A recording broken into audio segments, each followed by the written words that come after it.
Did you ever notice after every debate, Ted Cruz seems to be the highlight of the evening?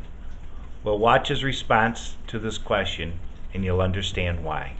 Cruz, entitlements. You've argued for raising the retirement age and reducing benefits for future retirees. But reducing any sort of benefits for the elderly has always been notoriously hard to do politically. When Speaker Paul Ryan proposed replacing traditional Medicare with federally funded private plans a few years ago, a Liberal group responded with a commercial that featured a granny being pushed off a cliff. What's going to be different this time? Well, my mom is here, so I don't think we should be pushing any grannies off cliffs.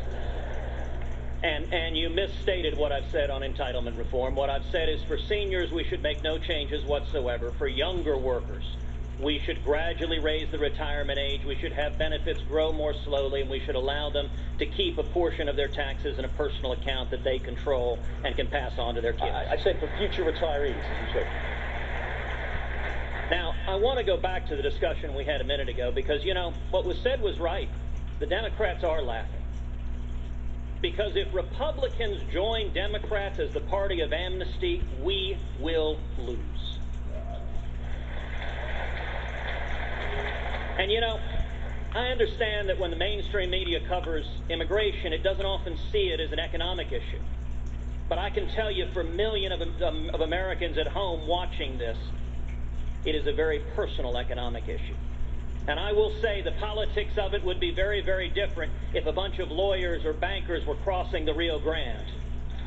Or if a bunch of people with journalism degrees were coming over and driving down the wages in the press.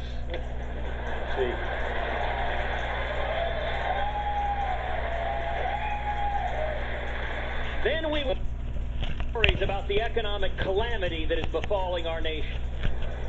And I will say, for those of us who believe people ought to come to this country legally and we should enforce the law, we're tired of being told it's anti-immigrant.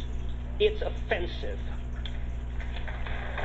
I am the son of an immigrant who came legally from Cuba to seek the American dream.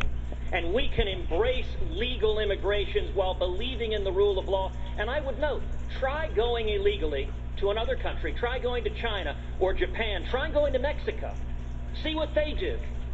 Every sovereign nation secures its borders, and it is not compassionate to say we're not going to enforce the laws and we're going to drive down the wages for millions of hardworking men and women. That is abandoning the working man.